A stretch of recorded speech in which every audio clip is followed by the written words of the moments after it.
Hey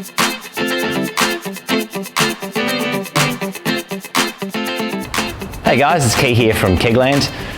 Now this video is just a quick one on our new Robobrew Generation 3. A lot of you guys have been waiting for ages for this one, so pretty excited to finally get this video out there so you can see the difference between the old model, the Generation 2 and the new Generation 3. The basic footprint and structure of it is similar, I guess, but we have made a few upgrades. We've got a lot of feedback from customers over the past couple of years who have bought a Generation 2, and yeah, we basically implemented that and made those changes. Firstly, a lot of guys have already sort of noticed from some of the photos we put online and some of the chat that's been on the forums, we've changed to cam lock fitting on the recirculation arm. So you can see on this arm over here, it now has a cam lock, and that's really handy actually, because firstly it's a more robust fitting than what we had before, but also the cam locks being a standard fitting, these cam locks, these half-inch cam locks can be purchased virtually anywhere, and you can get your own attachments and then put them in here and maybe hook up a hose which goes directly to some type of chiller or something like that, for instance.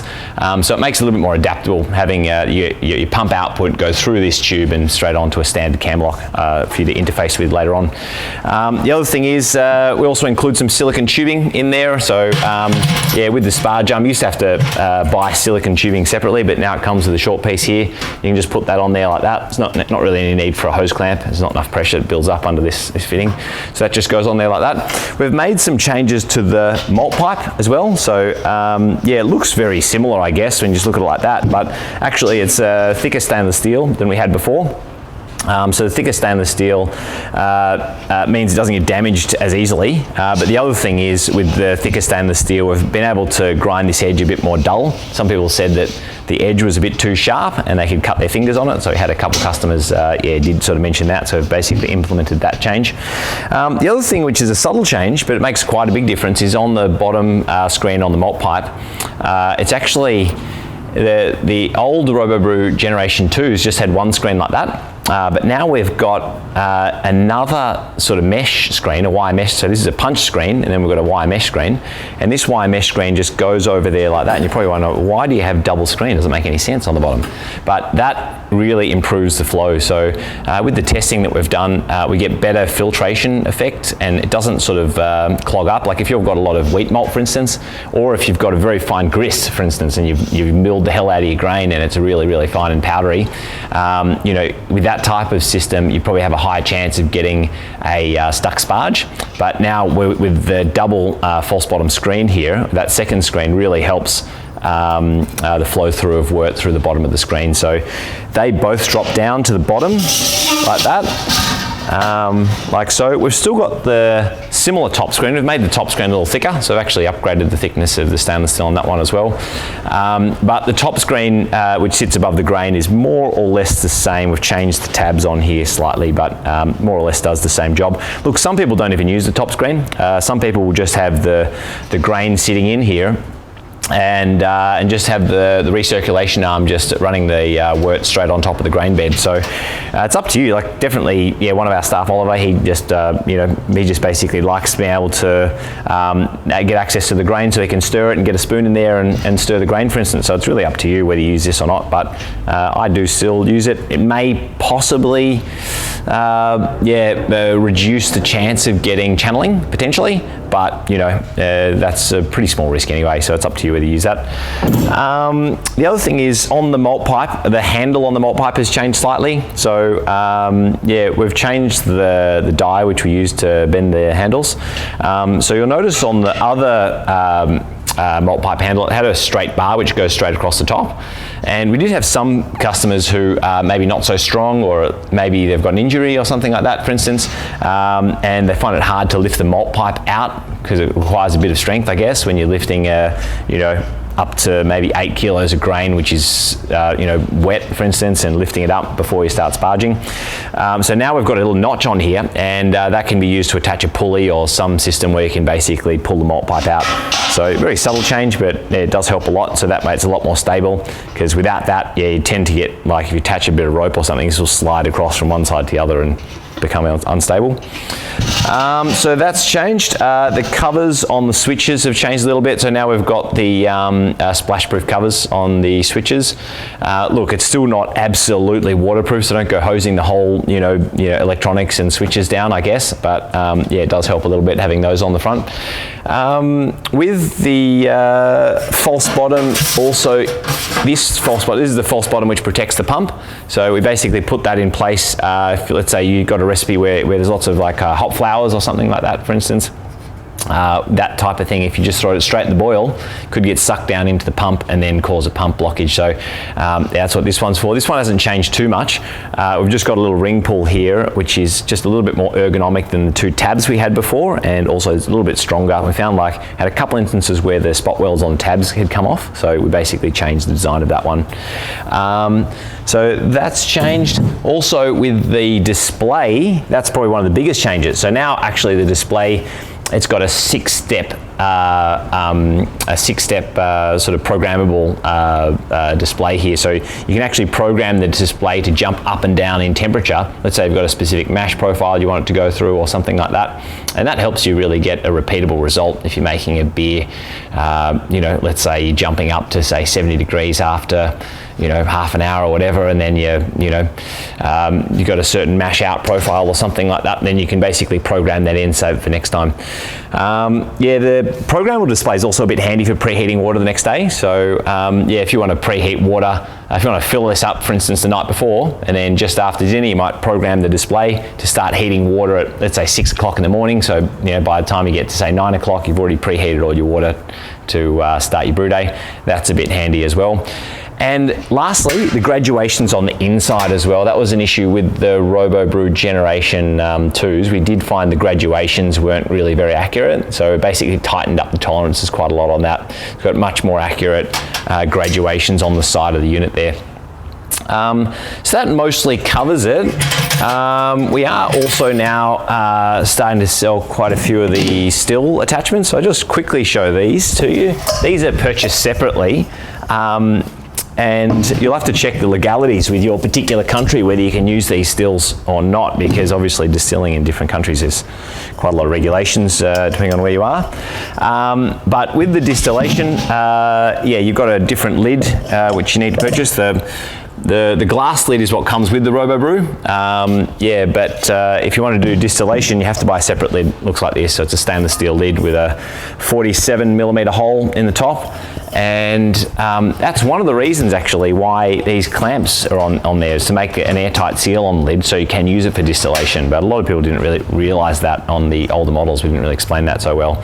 The stills are really easy to fit. There's a reflux still, and there's also a pot still that we sell. So obviously reflux is for making pure neutral spirit, like let's say vodka or something like that, for instance, or you're trying to make pure ethanol and use it for sanitizing stuff or something. So you can do that. Also got this pot still. So I know the pot still has been of unique interest to a lot of people buying the Robobrew, because obviously you can make your wort and do your mash for your whiskey, and then you can use the pot still to make a real whiskey as opposed to using essences like you would with this type of reflux still. So that's kind of exciting. These are really easy to attach. You basically just get the lid and you do this nut up from the inside, and they just clamp down like that with these spring clamps, and away you go. So look, I'll probably do another video on the stills later, but just want to do a short intro on those. Do a bit of cross promotion, I guess. Alrighty, now let me just show you the display on this new Generation 3 controller. So what you do is you just power it up like this. Instantly when you power it up, it's going to jump into manual mode. By default, it'll always go into manual first. So manual's really, really simple. Really, there's only a few buttons you're going to need on manual mode. You've got the temperature button here, then you've got the plus and minus and the play pause button. So just like you're watching a video, let's say, you've got to pause the button when you make any changes, and then you want to play when you want to get the brew to start running again as well. So let's say in this instance, I just want to change the temperature, the set temperature to say 75 degrees. So just hit the pause button there, hit temperature, go up to go up by 5 degrees like that, and then hit the play button, and then the elements will come back on and start heating up. As you can see, there's two numbers on the display here. You've got the number on the bottom is the target temperature, and then the number on the top is the actual temperature there. So it's 27 degrees at the moment. It's pretty much just cold water in there. And 75 degrees is what we're aiming for. When in manual mode, it also says manual on the bottom left-hand corner, so that's how to see which mode you're in. Anyway, that's pretty straightforward. Look, probably some of the old farts who can't work out, stage temperatures or whatever, this is really great for you guys. But if you want to get a little bit more consistency in your brews, you may want to use the stepped mode. So if you just... Now with the auto mode, you just have to hit the button on the bottom left-hand corner here. It says auto man, so you just hit that, switch it into auto mode, and you'll see across the top there, we've got an S1, and if you hit this button here, S1 to S6 goes S2, S3, S4, S5, S6. They're the different stages I can program in there. And this can be really useful, especially if you want to get a really repeatable beer where you've got stepped mash or something like that. But I'm actually going to set this up so it preheats the water for tomorrow morning's brew. So let's go to S1, for instance, and you can see in S1 it's already programmed at 8 hours there. So I've got 8 hours. I might actually make that a little bit more. I'm going to make out 8 hours and 15 minutes. So it's going to delay 8 hours and 15 minutes at a temperature of 0 degrees. So it's going to be basically because it's 0, it's not going to heat anything. So I'm just going to set that one in there. And then on S2, this is what I want my strike water to heat up to tomorrow morning. So I'm going to set the time in this one and set that at 5 hours. And then I'm going to hit temperature, and I might make that, let's say, 75 degrees. So just poke that up a little bit there like that. Now 5 hours is probably more than enough to preheat, so I won't be preheating for that long. I'll probably only get 2 hours in, to be honest with you, tomorrow morning.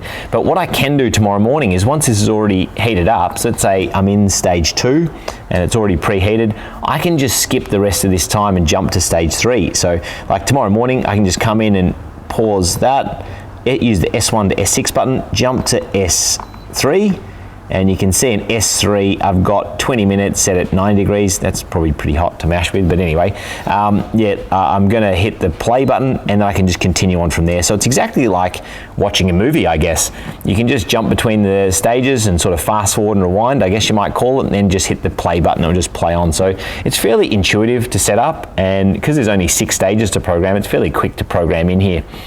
So that's pretty much how to use the programmable display. Also, I should mention that if you have any of the programs set to 0 minutes, you will notice that it'll skip that altogether. So you can see S4 here. I'm going to set that down to 0 minutes like that. So now if I try to go back to the beginning and play here, you'll see S4 now no longer exists. It basically has just been cancelled. So if you have any of these 0, it'll just skip that whole stage altogether. The other thing you should know is once you get to stage 6, or the last stage that you've programmed in here, it'll hold that temperature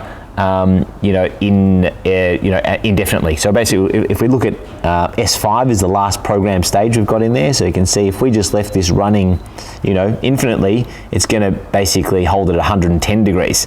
So just keep it boiling off, forever. So that's also important to remember that that's the case, when you're setting it up. The other thing you should know, and just in case it's not obvious, that you've got a secondary control here for the elements. So in order for the elements to turn on, you need the switches to be on here as well as the controller to be on. Now the reason why we've done that, we originally trialed a few different models where it was all controlled with the display, but if you can imagine in an instance where, let's say I have got a boil over or something like that, I want to be able to really quickly just go bang and hit the power and kill the power to those elements. So it's really important that we had like the switches on the side here, which can be used like an instant kill switch, because sometimes even the time it takes to go into the menu and go pause, temperature, make that lower, that was too long. Sometimes, if anybody's had a boil over there and brewing, it's a pretty urgent situation, you've just got to kill the power instantly. So that's the reason why we've got these switches on the side there like that. Now, the last thing I wanted to mention was the immersion chiller. This comes included with the Robobrew Generation 3, just like it has in the previous Robobrews as well. The immersion chiller, the reason why we put it in the kit is because it's probably the easiest way to chill down. There's other slightly more complicated chillers like counterflow chillers and stuff like that, which are a little bit more plumbing and a little more stuffing around to set up.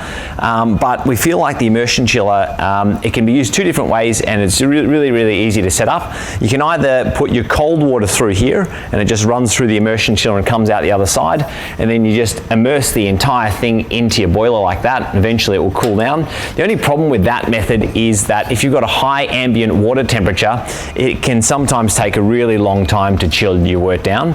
So a secondary method, and one which I also wanted to mention because a lot of people probably aren't aware of this, is you can use the pump on the Robobrew and actually pump your wort through the recirculation arm here, and then attach it into the immersion chiller. And then what we're doing is we're pumping our hot wort through this coil, and then we're going to get this coil and stick it in a bucket of ice. So this is really great if we've got a hot ambient water temperature from our water tap, or if you want to save a lot of water, this is a good way as well. So you just get a whole lot of ice out of your freezer or something like that, dump it in like a big bucket, and then just recirculate out through the sparge arm, and then from this side back into the boiler again. So it's just recirculating. If you leave that recirculating for say 20 minutes or so, you should be starting to get pretty close to your pitching temperature. So that's another little tip I just wanted to share with you guys. Okay, well that concludes our Robobrew Generation 3 video for today. If you need any more information, be sure to just send us an email, or you can see a fair bit of information on our website, including instruction manual and stuff like that. If you need to get hold of a Robobrew, there's now distributors across the globe. So in the States, in Canada, we just got the electrical approvals for the Generation 3. We've got a number of distributors in Europe and throughout Asia. So yeah, if you need to get hold of one and can't find one, just send us an email, or just hassle your local home brew store and see if they can get them in stock for you. The other thing I should say is there's a fairly active Facebook group, so you can join the Robobrew users group. You should be able to find that. There's a link on the website and how to get to that one. There's a Robobrew users group for Australia, and there's a separate one for the States, or if you're in a different country, you can just join one of those groups anyway. But there's heaps of information on there for users who have actually gone on there and commented on how to get the most out of it, or recipes and stuff like that, like people are sharing. And that's about it. So yeah, please subscribe to our channel if you have the time, and I'll see you guys next time. Bye.